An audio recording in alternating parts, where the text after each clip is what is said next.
Você sabe o que acontece quando alguém vende sua alma ao diabo? Barganhar com Lúcifer é algo histórico, que remonta principalmente à Idade Média.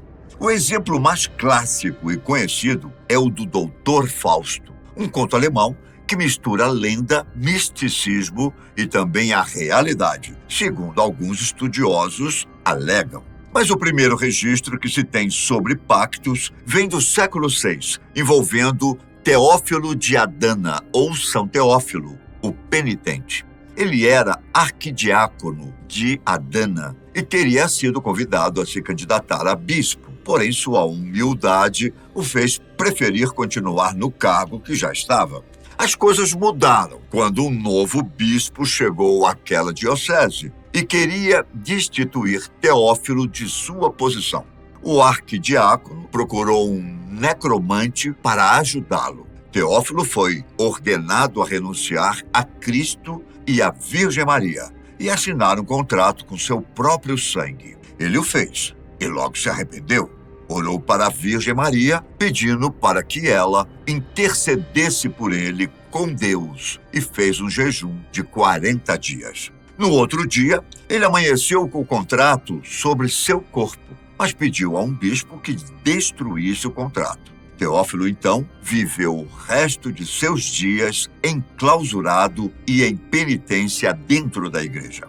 Ao longo dos séculos seguintes, muitos casos de pacto foram estabelecidos e alguns registrados para a história. Um deles, pouco conhecido, mas contundente, foi de um alegado feiticeiro português de nome Francisco Barbosa, também conhecido como Tio de Massarelos. Por volta de 1729, ele foi acusado de feitiçaria pelo Tribunal da Inquisição, mas conseguiu se reconciliar com a Mesa de Coimbra, cujos integrantes eram os censores da época e davam o aval sobre as atitudes tomadas pelas pessoas. Porém, em 1730, Francisco voltou a praticar feitiçaria e a falar sobre adoração ao diabo. Ele era um curandeiro espiritual que adorava a Deus e ao diabo ao mesmo tempo, embora muitos pensassem que ele não passasse de um charlatão. Ele foi denunciado por várias mulheres que o haviam procurado e, em 1735, acabou sendo executado na fogueira. Agora, vamos nos situar no nosso tempo. A única diferença entre os pactos feitos na Idade Média para os de hoje é que a pessoa que faz não será colocada em uma fogueira, nem será presa, caso não prejudique terceiros. Contudo, é válido ressaltar que a vida dela poderá mudar bastante, e para pior. De acordo com as histórias e os contos passados, o preço a se pagar é muito alto. O valor mínimo, digamos assim, é a alma do contratante. Isso quer dizer que, a partir do momento em que o pacto é selado, além de ter que rejeitar a Deus e Cristo, a alma dessa pessoa irá direto para o inferno, onde será escrava eterna de Satanás. Além disso, de acordo com o nível ou o valor das solicitações do contratante, o diabo pedirá ainda mais, como, por exemplo, prejudicar ou tirar a vida de alguém, entregar a alma de um filho ou dos pais, além de ter e manter atitudes que vão contra os preceitos divinos. Emanuel Swedenborg, um espiritualista, filósofo e cientista sueco do século XVI, uma vez escreveu: quando os demônios insinuam-se aos iniciados, começam a ceder às mais distintas vontades do seu pretensioso manipulador. Com a intenção de atraí-lo, finge obediência e submissão. O homem acredita estar no controle da situação, até perceber que ele é o elo mais fraco dessa corrente, que há de se arrebentar e o levará pelo pescoço ao fundo de um poço sem volta. Se isso não é o suficiente para impedir a quem deseja contratar o diabo, só mesmo uma experiência ruim para convencer a pessoa de que esta não é uma boa ideia. E pior ainda, os resultados são claramente negativos para quem crê e é temente a Deus. Você poderia perguntar: e os ateus? O que aconteceria com eles? A resposta é: nada.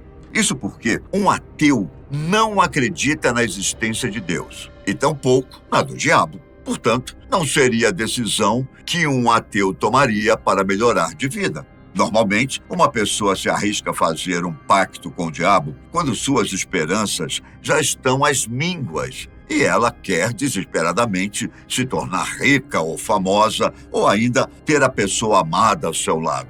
Ainda pior, que são aqueles mal intencionados que buscam no pacto uma forma de prejudicar quem não gosta. Para o pactante, é como se ele estivesse jogando na loteria, mas na ilusão de melhores chances de se dar bem. Nem todos que acreditam na existência de Deus acreditam na do diabo. Contudo, os que acreditam fielmente em ambas as divindades e que procuram no pacto um meio de melhorar de vida, alegando ainda que Deus os abandonou, são os que realmente sofrem as consequências. E não será necessário morrer para que isso aconteça. As consequências se dão aqui mesmo, na Terra, em vida.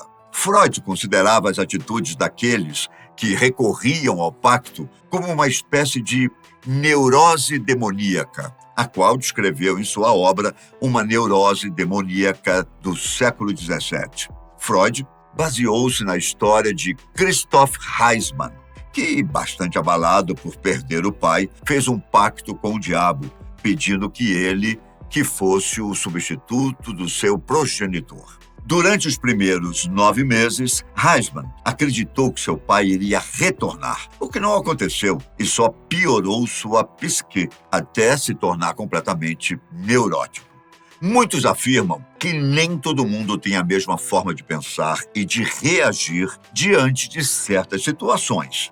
Também é considerado que quando a pessoa procura tal meio como forma de melhorar de vida, é porque já está com a psique abalada. Obcecada com a ideia, suas emoções podem se estremecer à medida que o tempo passa e ela não vê resultados, sob o grande risco de a pessoa também perder a sobriedade, jogando a si mesma em um buraco profundo e obscuro, de onde poderá ser muito difícil sair. E os casos de possessão demoníaca? O cinema nos fez acreditar que o demônio é capaz de tomar nossa personalidade e dominar nosso corpo e nossos pensamentos. Só que por que ele faria isso? Qual a real intenção do diabo ao tomar o corpo de alguém? O próprio Vaticano condena a prática de exorcismo, mesmo que haja padres que o pratiquem sem o consentimento do concílio.